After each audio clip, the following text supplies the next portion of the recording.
kami Peggy alias Peggy alias Pegog kalau sekarang itu ya, suka dipanggil sama salah satu teman Pegog. Tapi Peggy di sini Peggy Setiawan gitu.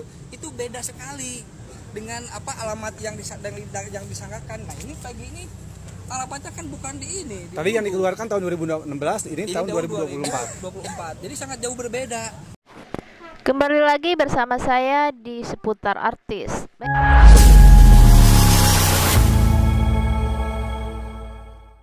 Kali ini kita akan membahas yang mana pengacara dari Peggy Setiawan Kulibangunan, Asep Muhyiddin, bongkar dugaan rekayasa kasus Vina Cirebon. Begini videonya. Anda menyampaikan tentang dokumen yang disampaikan oleh Polda Jabar. Apakah itu dari Cirebon atau dari Polda? Nah, terus kemudian ada pertanyaan lagi, apakah itu dari Reskrim atau dari Lantas? Bisa dijelaskan, Pak, terkait itu? Berarti jadi gini ya, dokumen itu adalah ini nih. Bisa teman-teman lihat di sini. Bisa didekatin ya? Nah, ini boleh. Jadi dasarnya itu adalah laporan Res Cirebon Kota. Jadi ini terbitnya dari reserse, dan res ini adalah kode unit yang menanganinya. Oke. Gitu. Oh, lantas berarti kalau res berarti Reskrim. Kalau res atau Reskrim atau Sat Narkoba itu Sat Narkoba. Oke. Nah, sementara di sini ya, di surat-surat yang diterbitkan oleh penyidik Polda Jabar itu hanya CRB Kota. Nah, pertanyaannya, apakah dasar laporan polisi ini oleh Sat Narkoba atau dari Lantas atau dari Krim Jadi ini bukan masalah tidak hati-hati ya, karena apa? Ini itu sudah pro justisia, menyangkut hak asasi manusia. Ketika ada salah tulis atau salah ketik di sini, seperti contoh sekarang Peggy alias Perong, alamatnya berbeda, tetapi kenapa bisa Peggy Setiawan? Nah, itu bahayanya. Cukup jelas dan detail sekali apa yang dijelaskan oleh pengacara Peggy Kulibangunan tersebut. Sudah jelas itu alamat Peggy Setiawan dengan Peggy Perong berbeda. Kenapa dia harus menangkap Peggy Setiawan, sementara yang tujuan utamanya adalah Peggy Perong? Kita lanjut videonya. Nah, di sini kan jelas laporannya LP-nya itu nomornya betul, tapi ini dari narkoba, dari Lantas, atau dari mana? Karena tidak menyebutkan unitnya. Sementara yang DPO tahun 2016, nah ini jelas JBR, Res, CRB. Jadi dari Satuan Reskrim ini kode unit ini. Jadi ini sangat fatal, bahaya. Karena apa? Ini pro justisia loh, menyangkut hak asasi manusia, pembatasan gerak hidup masyarakat gitu. Kemarin jawaban dari ahli seperti apa, Kang? Ahli ya katanya itu tidak masuk dalam pokok pra-peradilan karena administrasi. Justru pra-peradilan ini adalah menguji aspek formil, bukan menguji bagaimana dia ini membunuh, caranya seperti apa, mensreanya seperti apa, bukan, tetapi administrasi seperti ini. Nah, apakah ini itu sah atau tidak secara hukum? Oke, Kang, kalau boleh tahu DPO itu punya nggak, Kang? Ya? Lampiran DPO yang disampaikan oleh Polda Jabar tahun 2016. Ada ini. Bunyinya seperti apa dan perbedaannya seperti apa dengan yang sekarang, Ini Kang? kan jelas laki-laki Desa Banjarwangunan, Kecamatan Mundu, Cirebon, ciri-ciri khusus tinggi badan ada, badan kecil, rambut keriting. Sementara kan klien kami Peggy alias Pegog kalau sekarang itu ya, suka dipanggil sama salah satu teman Pegog. Tapi Peggy di sini Peggy Setiawan gitu.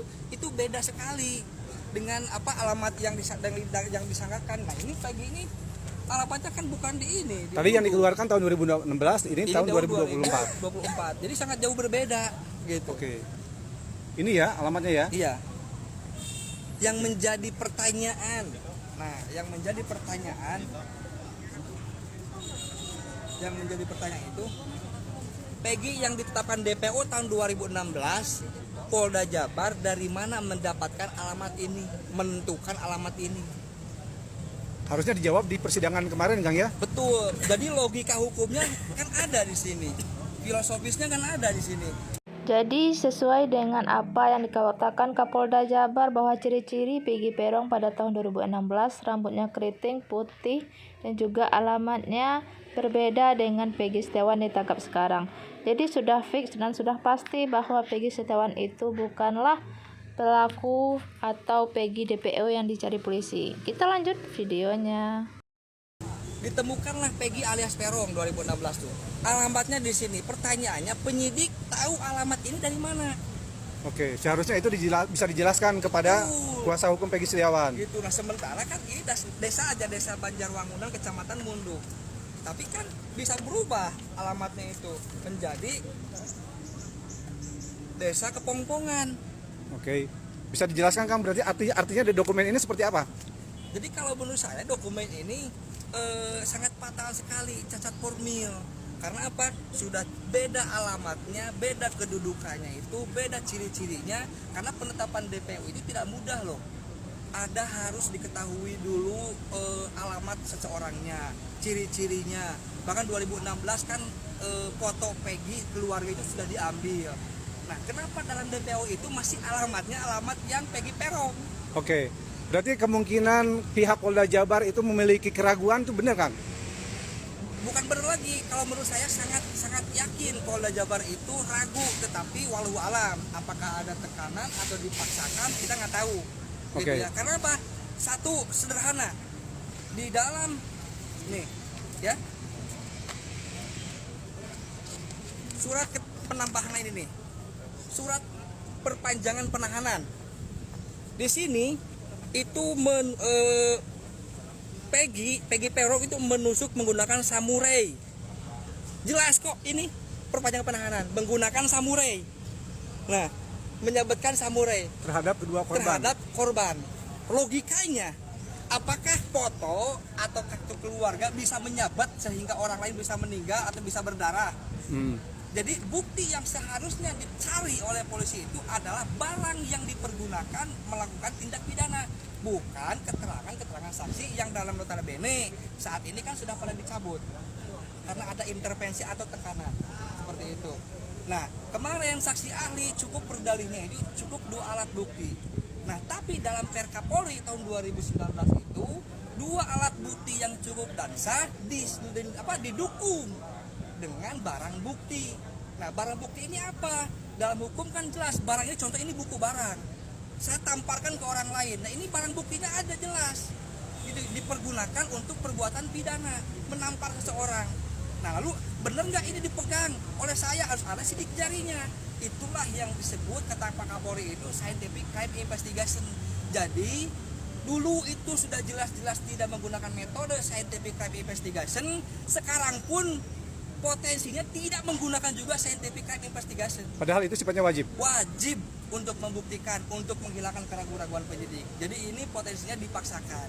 Nah, terus yang keduanya bukti seperti pemeriksaan ahli, terus psikologi dilakukan setelah Peggy ditetapkan sebagai tersangka. Itu kan tidak boleh. Gitu. Aturan mana yang membolehkan? Kasih tahu. Kemarin ahli nggak mau ngasih tahu aturan mana yang membolehkannya itu. Karena bilangnya cukup 2 alat bukti saja ahlinya. Gitu. Oke, Kang, untuk hari Senin katanya putusan ya? Ya. Apa konsekuensi terbesar yang akan dihadapi oleh Peggy Setiawan? Konsekuensi terbesar itu ya kalau putusan tersebut itu tidak diterima. Nah, berarti masuk ke pokok perkara.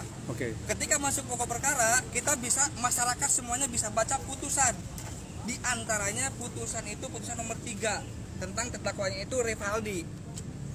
Silakan bisa baca ya putusan ini, halamannya. Nah, kita kasih tahu halamannya di halaman 153. Ini. Sederhananya apa?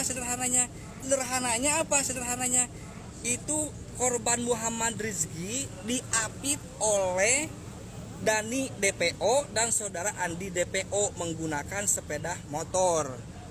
Itu diapitnya kemana? Ke flyover. Pertanyaannya, ketika Dani dan Andi itu DPO atau dianggap fiktif, berarti Muhammad Rizki itu bisa terbang ke flyover. Sederhananya, logika hukumnya di sana. Gitu. Nah, kalau ini nanti ada perubahan fakta, berarti besar kemungkinan ada rekayasa yang tersembunyi di balik kasus ini. Walau alam ya. Tapi intinya nanti fakta kita akan buktikan. Ya, itu konsekuensi kalau kalah Kang. Kalau menang nih seperti apa? Ya kalau menang insya Allah itu kekuatan Allah, kekuatan doa warga masyarakat Indonesia yang memiliki simpati. Karena apa? Jangan sampai kriminalisasi hukum ini terjadi lagi kepada anak cucu kita atau saudara kita. Oke, ada pesan untuk Pak Hakim dalam menentukan nanti hasil putusan hari Senin? Kalau Pak Hakim tadi menyampaikan juga bahwa betul ada yang berupaya masuk, tapi tidak akan dihiraukan. Artinya, gitu ya. Kalau Pak Hakim sudah bilang begitu, berarti ada orang yang berupaya untuk menemuinya. Gitu. Walau alam untuk apa? Tetapi saya percaya dan saya yakin, insya Allah keadilan itu sampai kapanpun tidak akan kalah. Kekuatan doa itu paling kuat, tidak akan bisa dikalahkan dengan uang. Doa itu. Oke, mungkin di dunia bisa menang, tapi kelak di akhirat. Oke. Apa mungkin ada yang perlu disampaikan, Kang? Untuk siapa? Untuk semua perkara ini. Dalam perkara ini, ya saya berharap penyidik atau pihak kepolisian itu dapat meningkatkan profesionalisme. Jangan memandang pihak A, pihak B, pihak C, semua masyarakat itu sama. Equality before the law. Equality before the law ini artinya persamaan di muka hukum. Itu artinya, tapi maknanya harus dipahami. Filosofisnya seperti apa equality before the law itu? Kan kadang-kadang suka bilang kalau di kampus, ya duduk di kampus, equality before the law itu apa? Persamaan di muka hukum, di hadapan hukum. Itu pengertian bahasa Indonesianya. Tapi cari makna filosofisnya equality before the law itu apa? Kalau paham, baru dia akan mengerti apa itu hukum. Tidak ada fakultas undang-undang, yang ada fakultas hukum. Hukum itu yang lebih tinggi apa? Local wisdom. Hukum adat. Karena apa? Hukum hukum nasional atau hukum yang sekarang kita pegang itu KUHP dan sebagainya, itu terbentuk karena ada perilaku adat manusia atau perilaku kehidupan sehari-hari manusia. Barulah diatur oleh hukum. Supaya apa? Tidak saling berbenturan. Seperti itu. Oke, Bang. Terima kasih waktunya. Baiklah, maka dapat kita simpulkan dari pengacara Peggy Setiawan tersebut, yaitu Asep Muhyiddin. Maka dapat kita simpulkan bahwa ciri-ciri kedudukan dan alamat yang dicari Polda Jabar tersebut bukanlah Peggy Setiawan Kulibangunan tersebut, karena tidak ada kesesuaian atau kecocokan sedikit pun. Kenapa polisi Jabar ini berani menangkap Peggy Setiawan padahal berbeda dengan Peggy DPO yang dicarinya? Dari segi nama juga berbeda, apalagi alamat dan juga ciri-ciri yang tertera di dalam buku dokumen yang telah dibuat Polda Jabar tersebut. Semoga saja Peggy Setiawan Kulibangunan tersebut mendapat keadilan sebenar-benarnya dan pelaku utamanya segera ditangkap. Sekian informasi dari saya ucapkan terima kasih bagi teman-teman yang selalu menonton dan mensupport video saya. Saya ucapkan terima kasih banyak dan dimudahkan rezekinya. Amin amin ya rabbal alamin.